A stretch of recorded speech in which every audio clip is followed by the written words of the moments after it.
So hello and welcome. तो आज हम लोग पढ़ने वाले हैं क्लास 10 सीजी बोर्ड का चैप्टर नंबर सेकेंड का नेक्स्ट क्वेश्चन। ठीक है, जैसा कि इससे पहले वीडियो में जो है हम लोग इसके पहले के क्वेश्चंस हम लोग कर चुके थे, तो आज हम लोग के इस वीडियो में क्वेश्चन नंबर जो रिमेनिंग पार्ट्स थे सी डी और ई, वो सारे क्वेश्चन जो है हम लोग यहाँ करने वाले हैं। ठीक है, तो देखो क्वेश्चन नंबर सी जो है क्या बोल रहा है कि the cost of 2 kg Apple and 1 kg grapes is 160 in a fruit shop. In the same shop, the cost of 4 kg apple and 2 kg grapes is rupees 300. क्या करना है इस क्वेश्चन को? Right the following statement in the form of equation. हमको सिर्फ इसको equation के form में क्या करना है? रिप्रेजेंट करना है। ठीक है, सो देखो क्वेश्चन नंबर कौन सा है? सी। अब देखो हम लोग उसको देखते हैं, हमको गिवन क्या था पहले देख लेते हैं। सॉरी, गिवन बोलता हूं, हम लोग अज्यूम कर लेते हैं सबसे पहले। Let the price of 1 kg, let the price of 1 kg Apple, ठीक है, 1 kg Apple is x rupees. ठीक है, हमने 1 kg एप्पल की प्राइस ये अज्यूम कर ली। ठीक है, उसके बाद and 1 kg grapes is rupees y। ये दोनों चीजें हमने क्या कर ली है? अज्यूम कर ली। 1 kg एप्पल की प्राइस x रुपीस है और 1 kg ग्रेप्स की प्राइस कितनी है? y रुपीस है। अब क्वेश्चन में देखो क्या दिया है? 2 kg Apple and 1 kg grapes. अब एक चीज ध्यान दो, अगर 1 kg एप्पल की प्राइस अगर x रुपीस है तो 2 kg एप्पल की प्राइस कितनी होगी? 2x। और 1 kg ग्रेप्स की प्राइस तो हमने अज्यूम की है x है, तो यहाँ पर भी 1 kg है। तो फाइनली यहाँ पर हमारा एक इक्वेशन क्या बन जाएगा? 2x मतलब 2 kilo apple plus y is equal to 160। ये वाला हो जाएगा इक्वेशन 1, क्योंकि 1 kg एप्पल की प्राइस अगर x है तो 2 kg की कितनी होगी? 2x। और 1 kg ग्रेप्स की प्राइस y है तो ये कितनी होगी? y। और टोटल मिलाकर कितना पैसा होता है? 160 रुपीस। ये पहले सिचुएशन में। फिर देखो सेकेंड सिचुएशन में क्या है? 4 kg Apple and 2 kg grapes is rupees 300। So case number second क्या होगा? 4 kg Apple and 2 kg grapes. So and second equation will be 1 kg की प्राइस अगर x तो 4 kg की प्राइस 4x, 1 kg कीमत y तो 2 kg की price 2y is equal to कितना? 300। ठीक है, अब ये हो गए हमारे दो इक्वेशन।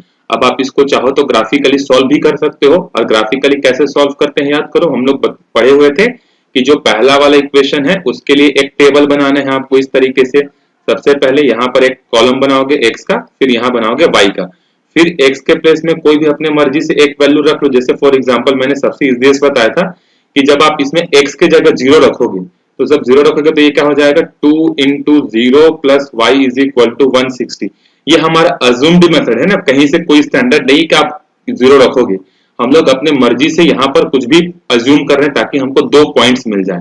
ताकि पॉइंट्स मिलेंगे तो क्या करोगे? उसको ग्राफ में लोकेट कर पाओगे। ठीक है, तो ये पूरा टर्म क्या हो जाएगा? 0। तो y की वैल्यू उस समय कितनी बचेगी? 160 बचेगी। ठीक है, फिर एक बार y की जगह 0 रख दो, तो फिर y की जगह जब 0 रखोगे तो क्या बचेगा? 2x, y वाला तो 0 हो गया, इज इक्वल टू 160। तो फिर यहां से क्या आ जाएगा?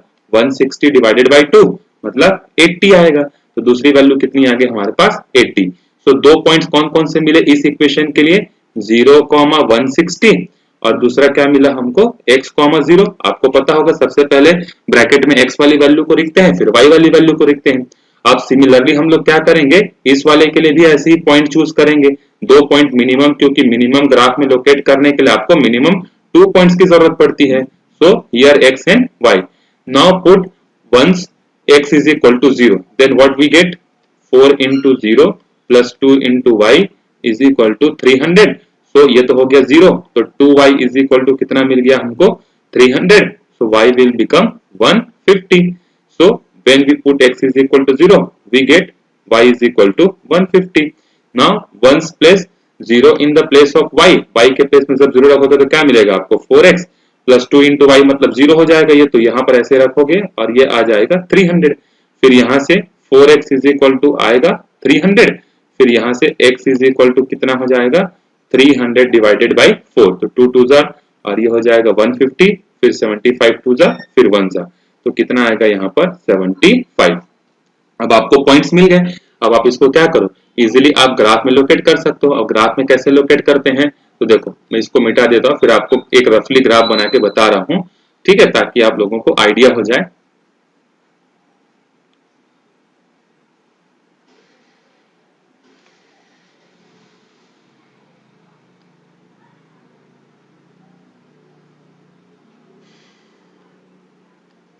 आप एक्स एक्सिस ड्रॉ करना एक, और एक वाई एक्सिस ड्रॉ करना, ठीक है। ये वाला हो गया आपका एक्स एक्सिस, ये वाला हो गया आपका वाई एक्सिस। अब देखो आपके जो पॉइंट्स हैं जो आपने निकाले हैं वो कितने बड़े बड़े हैं, तो 80 है, 160 है, ऐसे बड़े बड़े हैं।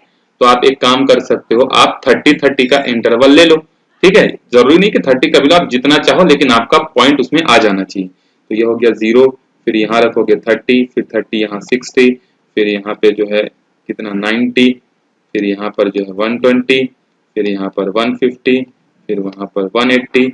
इसी तरीके से वाई एक्सिस में भी करना, 30, 60, उसके बाद 90, उसके बाद 120, उसके बाद 150, ठीक है। अब देखो पहला वाला पॉइंट क्या है, 0,160, तो x में 0 और y में 160, तो देखो 150 यहाँ पर है, तो 160 यहाँ कहीं पर आएगा, तो ये हो जाएगा 0,160। फिर दूसरी वाली वैल्यू कितनी देखो, 80,0, मतलब x में 80 और y में 0, मतलब यहाँ कहीं पर आएगा। देखो ये 60 है, ये 90 है, तो यहाँ कहीं पर आएगा 80, तो 80,0। फिर इन दोनों पॉइंट्स को आपको इस तरीके से ज्वाइन कर देना है। ये यहाँ से ज्वाइन होगा ना, यहाँ से मेरा जो है अभी थोड़ा सा दूर हो गया, आप लोग उसको सही से ड्रॉ कर लेना। फिर सेकंड वाले में देखो क्या है, 0,150, मतलब x में 0 और y में 150, मतलब एग्जैक्ट यहीं पर आएगा ये, ठीक है। फिर दूसरा पॉइंट कहाँ है, देखो x में 75 और y में 0, x में 75 कहाँ पर आएगा, ये 60, यहाँ 70 और यहाँ पर 75, तो यहाँ पर जो है इसको इस तरीके से आप ज्वाइन कर देना। जब आप ग्राफ ड्रॉ करोगे तो आपको पता चल जाएगा कि ये दोनों जो है पैरेलल होंगे कि इंटरसेक्टिंग होंगे कि कोइंसिडेंट होंगे, ठीक है। तो ये आपका कंप्लीट हो गया। वैसे ग्राफ बनाने बोला नहीं था, लेकिन फिर भी मैंने आपको बता दिया कि आप इस तरीके से ग्राफ क्या कर सकते हो, बना सकते हो करके, ठीक है। चलते हैं फिर हम लोग अगले क्वेश्चन की तरफ, तब तक इसको मैं मिटा देता हूं।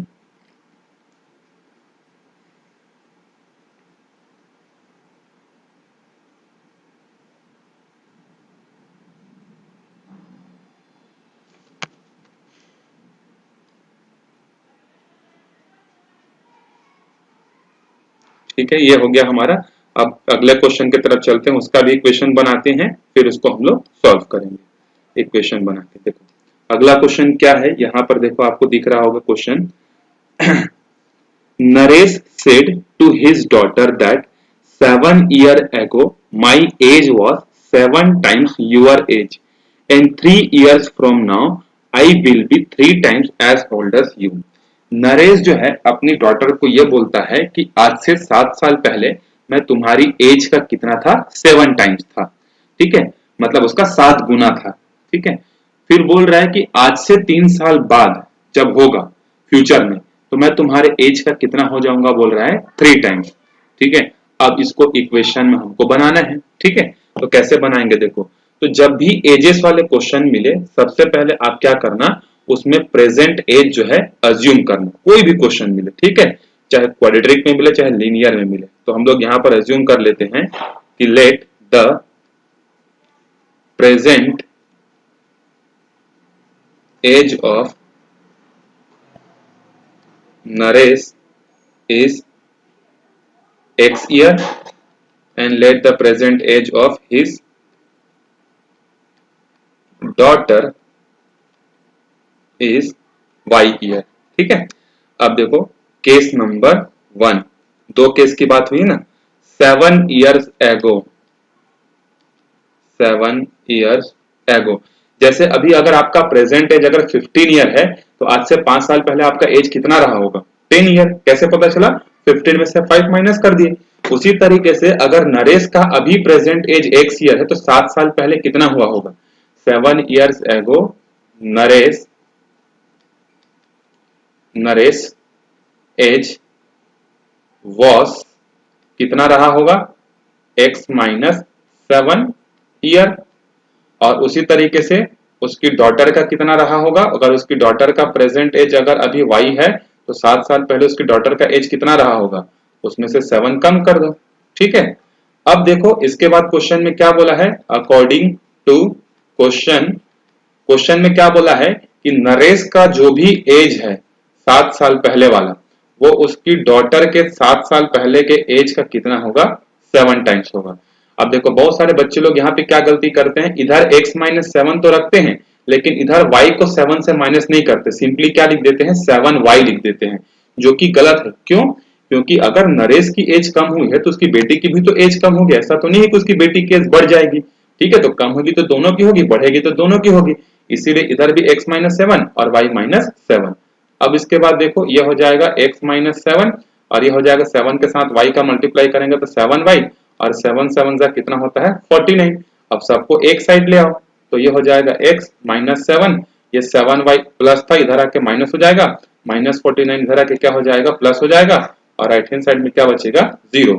अब देखो x माइनस 7y, अब ये 49 में से माइनस 7 जाएगा तो कितना बचेगा, प्लस 42 बचेगा, इज इक्वल टू 0। ये हो गया इक्वेशन नंबर 1। ठीक है, अब देखते हैं सेकेंड केस। सेकेंड केस में क्या बोला था हमसे, case number 2, 3 years from now, यही वाला सिचुएशन था, 3 इयर्स फ्रॉम नाउ मतलब आज से 3 साल बाद। अगर अभी आपकी प्रेजेंट एज 15 है तो 5 साल बाद कितनी होगी, 15 में से 5 ऐड कर दो, तो उसी तरीके से 3 साल बाद देखो कितना होगा, 3 years from now Naresh age will be, Naresh का एज कितना हो जाएगा x plus 3 and his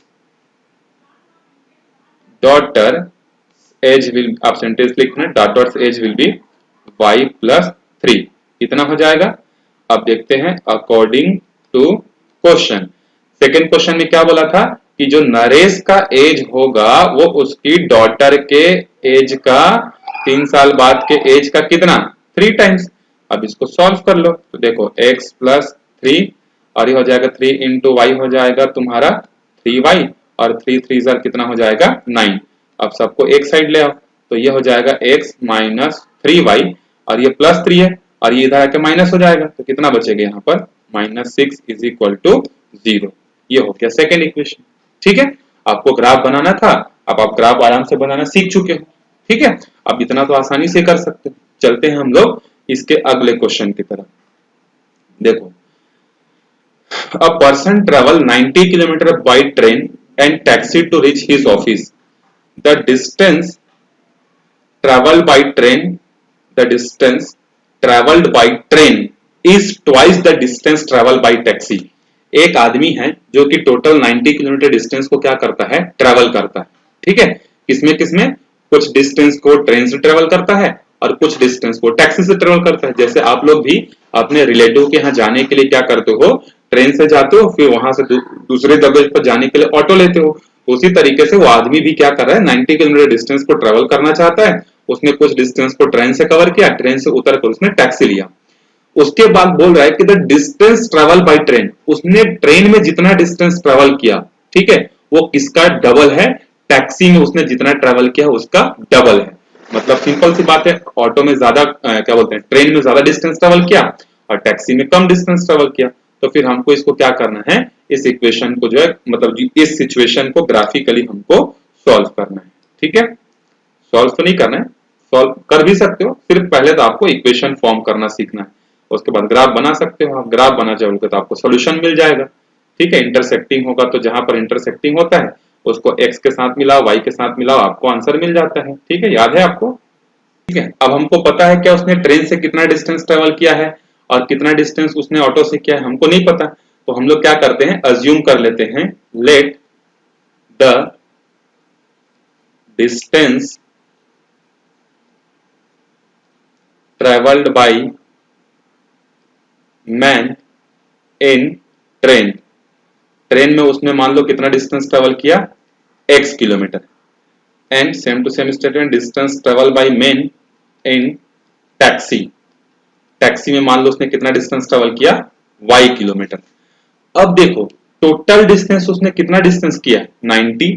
so फिर यहां पर हम लोग क्या लिख सकते हैं, अकॉर्डिंग टू क्वेश्चन ये बोल सकते हैं कि टोटल डिस्टेंस 90 है, मतलब ट्रेन का डिस्टेंस प्लस टैक्सी का डिस्टेंस इज इक्वल टू 90। तो पहला इक्वेशन यहां से मिल गया। सेकेंड इक्वेशन कहां से मिलेगा, देखो उसने क्वेश्चन में क्या बोला कि ट्रेन से उसने जितना डिस्टेंस ट्रेवल किया है वो टैक्सी के द्वारा ट्रेवल किए डिस्टेंस का क्या है, डबल है। तो सेकेंड इक्वेशन हमको यहां से मिलेगा, क्या मिलेगा, x minus 2y is equal to 0। ये हो गया सेकेंड इक्वेशन।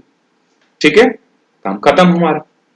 चलो ये हो गया हमारी इक्वेशन। अब आप चाहो तो ग्राफ बना सकते हो। ठीक है, ये होता है हमारा एक्सरसाइज यहाँ पर कंप्लीट। ठीक है, चलते हैं। देखो इसके बाद अगले यहाँ पर देखो सेकंड क्या दिया है हमको, look at the graph for the given equation and try to find their solution. हमको इस ग्राफ को देखना है और इस ग्राफ के हमको क्या करने हैं, सॉल्यूशन जो है हमको फाइंड करने हैं।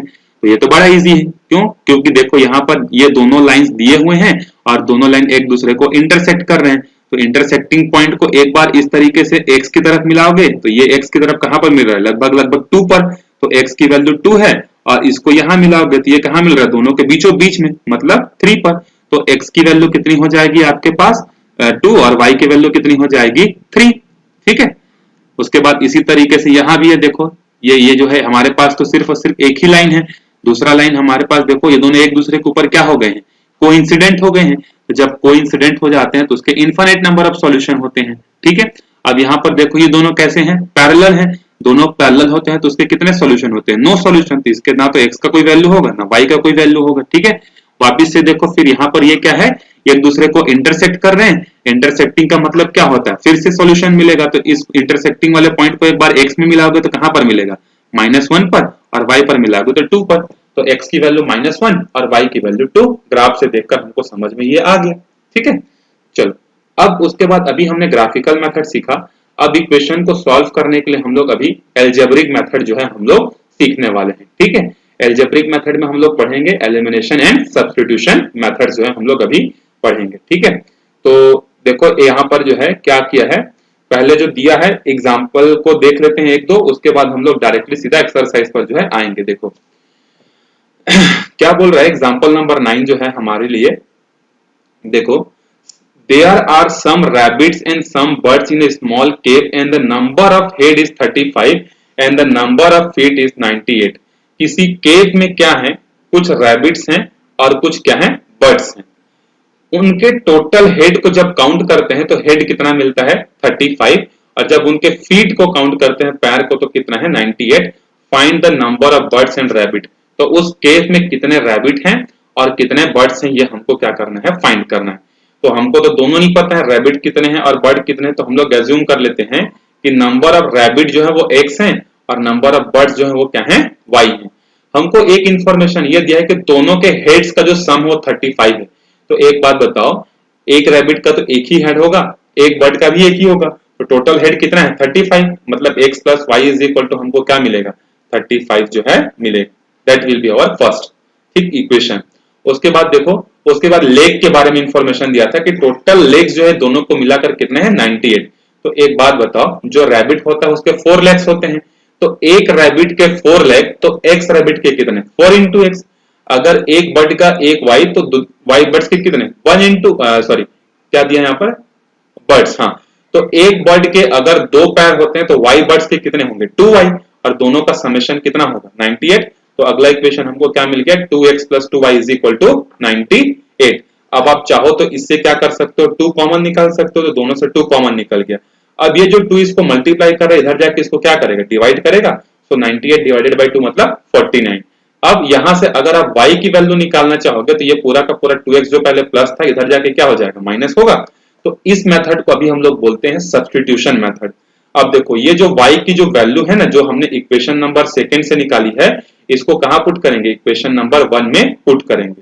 तो इक्वेशन नंबर 1 में जहां y दिखेगा वहां 49 माइनस 2x रख देंगे। तो देखो यहाँ पर x प्लस y है तो हमने x को x ही रहने दिया, y के जगह पर ये वाली वैल्यू हमने रख दी।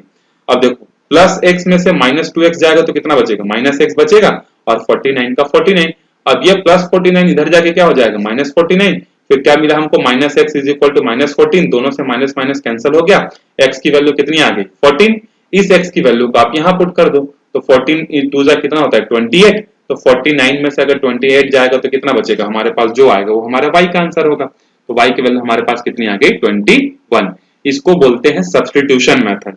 ठीक है, अभी हम लोग एक्सरसाइज में करेंगे, बहुत सारे आप परेशान मत हो, ठीक है, सीधा हम लोग एक्सरसाइज पे चलते हैं, उसके बाद हम लोगों को ज्यादा अच्छे से समझ में आएगा कि कैसे हमको सॉल्व करने हैं। देखो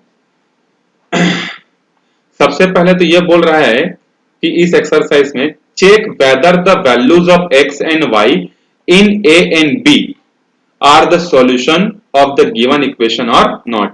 अब यहां पर देखो हमको क्या दिया है, x की वैल्यू a की ऑप्शन में है, a ऑप्शन में x की वैल्यू 2 है, y की वैल्यू 5 है, b वाले ऑप्शन में x की वैल्यू -1 और y की वैल्यू 3 है, और नीचे 4 क्वेश्चन दिए हैं, हमसे पूछ रहा है कि क्या इसके सॉल्यूशन ये है। तो देखो पहले वाले को चेक करते हैं, x plus y is equal to 7, एक बार x की जगह 2 रखते हैं और y की जगह 5 रखते हैं, तो 2 प्लस 5 कितना हो जाएगा 7, हाँ मतलब फर्स्ट वाले का सॉल्यूशन कौन सा है, a है। b है कि नहीं चेक करते हैं, x के जगह -1 रखोगे, y के जगह 3 रखोगे, तो -1 प्लस 3 कितना होगा 2, इस साइड 2 मिलेगा, इस साइड 7 मिलेगा, दोनों साइड इक्वल नहीं है, मतलब b वाला इसका सॉल्यूशन नहीं है। उसी तरीके से एक बार इसमें आप x के जगह रखना, y के जगह रखना, अगर दोनों साइड इक्वल आ जाते हैं तो उसके सॉल्यूशन होंगे। तो देखो x के जगह जब यहाँ 2 रखोगे तो 2 2 4 और y के जगह 5 रखो तो 5 5 25, 25 और 4 होता है 29, मतलब सेकंड वाले का सॉल्यूशन a नहीं है। तो b को रख के देखते हैं b है क्या, तो x के जगह -1 रखोगे तो -2 और y की जगह 3 रखोगे तो 15, तो 15 में से -2 जाएगा कितना बचेगा 13, मतलब ये इसका सॉल्यूशन है। इसी तरीके से आप क्वेश्चन नंबर सेकंड को भी क्या कर सकते हो, सॉल्व कर सकते हो। ठीक है, तो जो क्वेश्चन सेम टू सेम है उसमें टाइम वेस्ट करने का कोई मतलब नहीं है, आप इजीली इन वैल्यूज को पुट अप करके आप सॉल्व कर सकते हो। ठीक है, जैसे अगर आपको सेकंड क्वेश्चन में से अगर आपको कोई बताना होगा कि सर इसमें से कौन सा होगा, हमको समझ में नहीं आ रहा है करके, तो चलो मैं सेकंड क्वेश्चन को, कुछ क्वेश्चन को मैं बता देता हूं कि कैसे आपको सॉल्व करने हैं सेकंड क्वेश्चन को। ठीक है, देखो यहां पर हमारे पास क्या है, फर्स्ट वाले में x इज इक्वल टू 3 है और y इज इक्वल टू -1 है a वाले ऑप्शन में। ठीक है, और b वाले ऑप्शन में हमारे पास क्या है, देखो x is equal to half है और y इज इक्वल टू क्या है 1/3 है। अब इसको आप बोलोगे कि कैसे सॉल्व करेंगे, तो ध्यान से देखो, पहले वाले को लेते हैं, पहले वाले में क्या देखो 2x plus 5y is equal to 1, पहले वाले को चेक कर रहे हैं 2x plus 5y is equal to 1 and 2x plus 3y is equal to 3।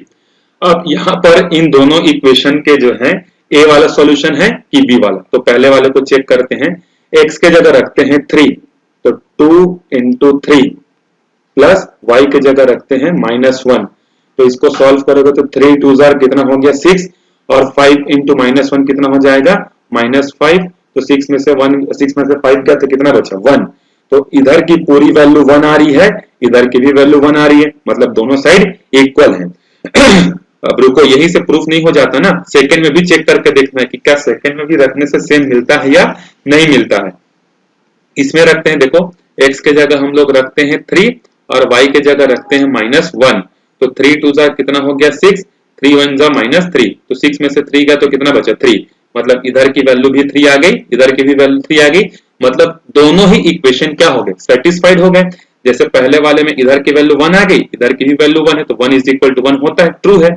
इसको सॉल्व की, इधर की वैल्यू 3 आ गई, इधर की भी वैल्यू 3 आ गई, मतलब ये भी ट्रू है। तो फर्स्ट वाले के लिए कौन सा आंसर है ए। ठीक है, अब उसी तरीके से मैं सेकंड को एक बार बता देता हूं। ठीक है, सेकंड क्वेश्चन को कैसे करोगे, तो सेकंड में पहला इक्वेशन क्या है, देखो x plus y is equal to 5xy।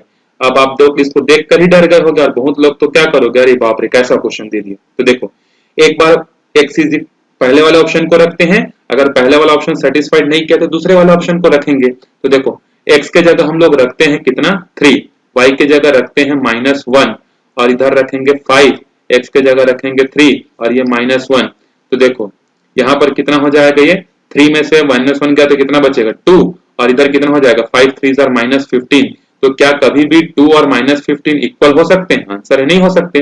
मतलब जब ये पहले वाले इक्वेशन को सेटिस्फाइड नहीं कर रहा है, मतलब दूसरे वाले को भी नहीं करेगा, तो सेकंड वाले के लिए ए ऑप्शन तो नहीं है।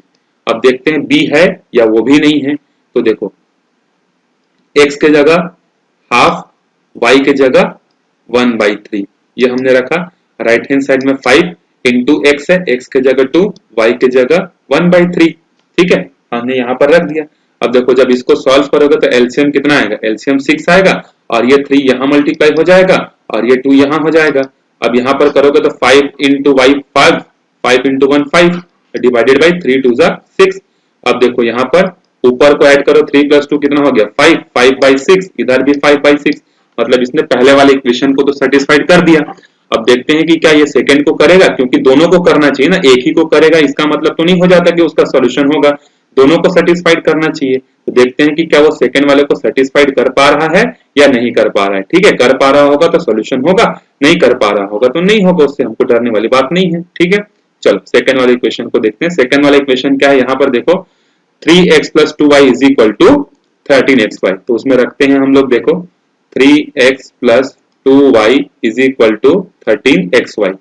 अब देखो x के जगह हमको रखना है 1/2, हमने रख दिया, y के जगह हमको रखना है 1/3 रख दिया, 13 के जगह 13, x के जगह 1/2, y के जगह 1/3।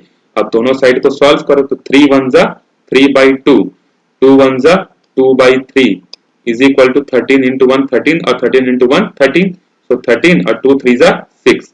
अब देखो इसका फिर से वापस से एलसीएम लोगे तो कितना आएगा 6। अब ये इधर जाकर मल्टीप्लाई हो जाएगा, 3 3 जा 9 और 2 2 जा 4 = 13/6। तो 9 + 4 कितना होता है 13/6, इधर भी 13/6, दोनों साइड सेम आ गया, मतलब हमारा आंसर सही है। मतलब सेकेंड वाले क्वेश्चन के लिए ऑप्शन कौन सा करेक्ट होगा, बी वाला जो है करेक्ट होगा। ठीक है, उसी तरीके से अब आगे देखो थर्ड वाले को भी देख लेते हैं, क्योंकि इसमें क्योंकि थर्ड वाला थोड़ा देखने से क्या लग रहा है हमको, कॉम्प्लिकेटेड लग रहा है, तो 3 वाले को भी हम लोग एक बार सॉल्व कर लेते हैं। ठीक है, आप लोग इसको नोट कर लिया हो, अगर नोट नहीं किया हो तो वीडियो को पहले रिबाउंड करके जो है पॉज करके इसको नोट कर लो। ठीक है, हाँ अब चलते हैं हम लोग किस पे, थर्ड वाले पे, देखते हैं 9। तो यहाँ कितना क्वेश्चन को देखते हैं, 2x - 3/y = 9। x के जगह रखना है 3, y के जगह रखना है -1 = 9। तो देखो 3 2 जार कितना हो गया 6, माइनस माइनस कितना हो गया प्लस, तो ये कितना हो गया, देखो दोनों साइड आ गया 9 और 9, ये इक्वल हो गया। अब देखो सेकेंड इक्वेशन को भी सेटिस्फाइड कराना है, क्योंकि एक ही इक्वेशन को सेटिस्फाइड कराएगा तो कंप्लीट आंसर तो नहीं होगा। अब देखो x के जगह रख दो 3 और y के जगह रख दो -1 = 2, आता है कि नहीं देखते हैं। ठीक है, तो ये हो जाएगा 3 3 जा 9 और ये कितना हो जाएगा -7 = 2। तो 9 में से 7 गया तो कितना बचेगा, यहाँ पर 2 बचेगा और इधर भी कितना बचेगा 2, मतलब इधर भी सेम आ गया, इधर भी सेम आ गया, मतलब थर्ड वाले के लिए कौन सा ऑप्शन करेक्ट है, ए। ठीक है, अब एक लास्ट बचा, उसको देखते हैं फोर्थ वाले को।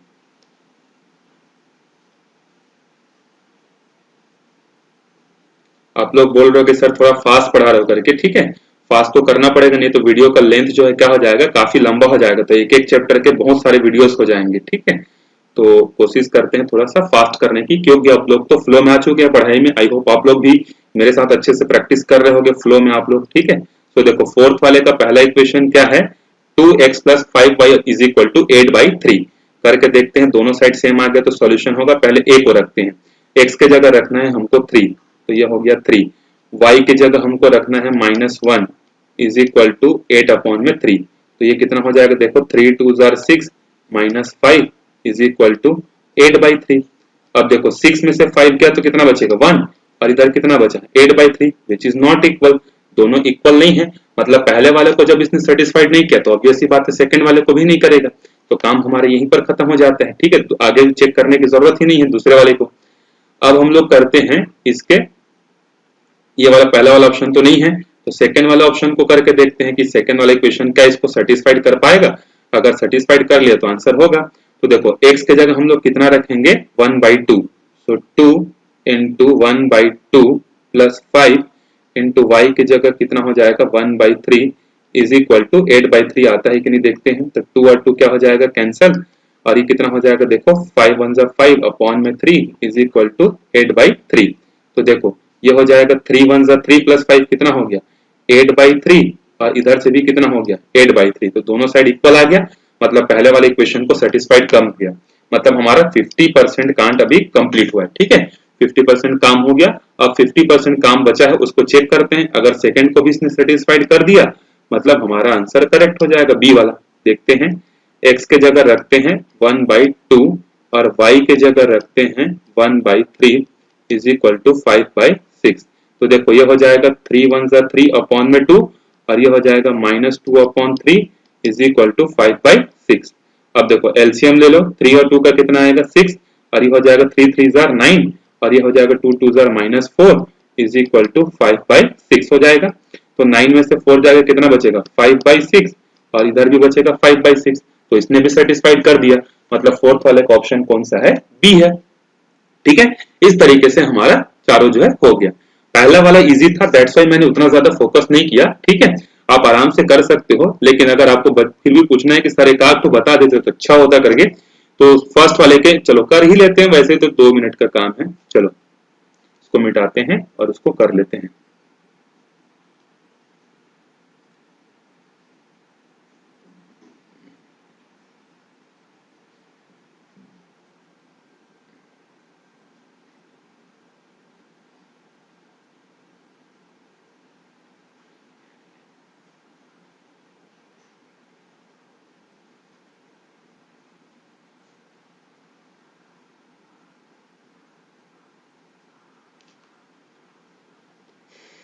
देखो फर्स्ट वाले में क्या है, x के जगह है 2 और y के जगह है 5, पहला वाला ऑप्शन ना।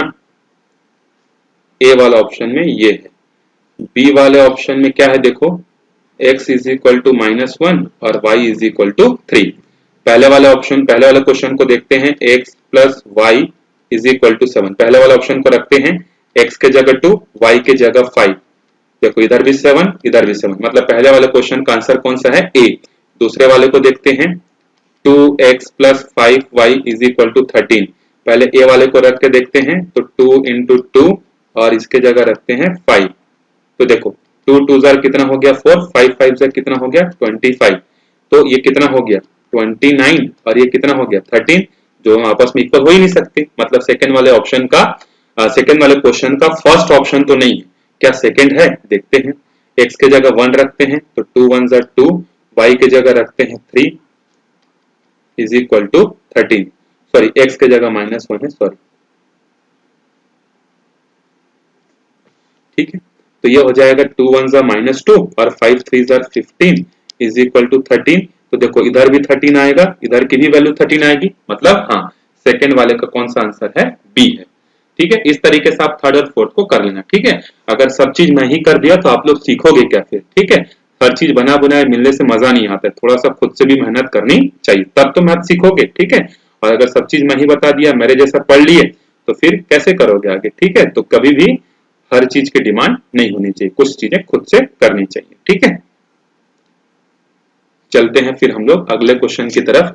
देखो थर्ड बोल रहा है, solve the equation you can use which ever method you want. आप कोई सा भी मेथड आप क्या कर सकते हो, इन इक्वेशंस को सॉल्व करने के लिए आप यूज कर सकते हो।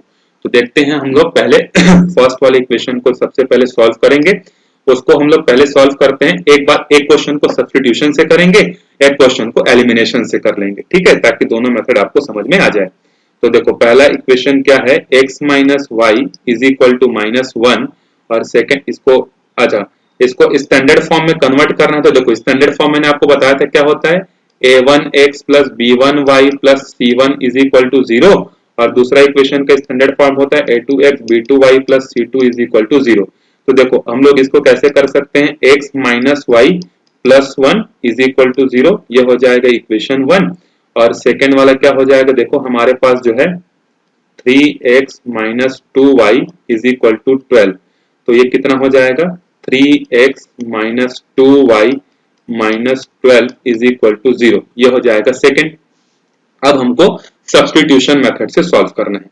तो देखो सब्स्टिट्यूशन मेथड में करना क्या होता है, आपके पास दो इक्वेशन रहेगा। ठीक है, मैं इसको थोड़ा सा साइड में कर देता हूं सब्स्टिट्यूशन मेथड से। ठीक है, बड़ा ध्यान से समझना, क्योंकि एक क्वेश्चन अगर आप सब्स्टिट्यूशन का समझ गए और एक क्वेश्चन अगर आपने एलिमिनेशन का समझ लिया तो आगे का काम इजी हो जाएगा।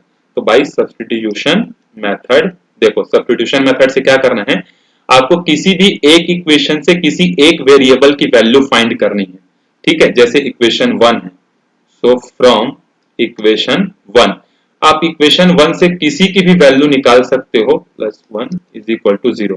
मान लो आप यहां से x की वैल्यू निकालना चाहते हो, तो -5 इधर जाके प्लस हो जाएगा और +1 इधर जाके क्या हो जाएगा, माइनस हो जाएगा। तो आप दो इक्वेशन में से किसी भी एक इक्वेशन को सबसे पहले पकड़ोगे और उस इक्वेशन में से किसी एक वेरिएबल की वैल्यू निकालोगे। तो जैसे हमने इसमें से इक्वेशन 1 को पकड़ा और उसमें से x की वैल्यू निकाली। अब ये जो वैल्यू आई है उसको अपोजिट वाले इक्वेशन में पुट करना। अपोजिट मतलब जिससे आप निकाले हो उसको छोड़कर जो दूसरा इक्वेशन दिया है उसमें पुट करना है। तो अभी इक्वेशन 1 से निकाले हैं तो कहां पुट करेंगे, इक्वेशन 2 में। तो इक्वेशन 2 हमारे पास क्या, देखो 3 of x minus 2y minus 12 is equal to 0।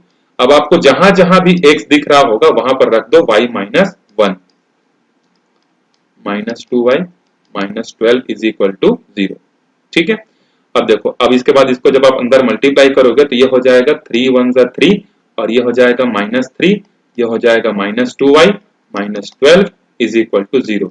अब देखो 3y में से 1y 2y जाएगा तो कितना बचेगा, 1y, और -2 और -12 कितने हो जाएंगे, -15 इज इक्वल टू 0।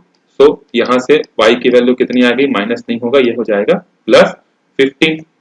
समझ में आए? तो y की वैल्यू कितनी हो गई, +15।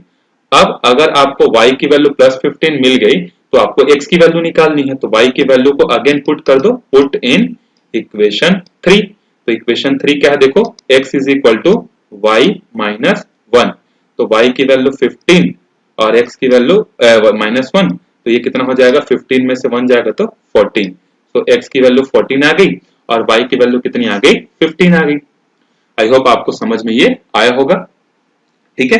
एक बार नोट कर लो, ठीक है। हमने क्या किया, दो इक्वेशन को पहले स्टैंडर्ड फॉर्म में नहीं था, वापस से मैं रिवाइज करा देता हूं। स्टैंडर्ड फॉर्म में नहीं था, कैसे स्टैंडर्ड फॉर्म में नहीं था, राइट हैंड साइड में 0 नहीं था, तो हमने सबसे पहले इसको 0 बना दिया, ठीक है, दोनों इक्वेशन को।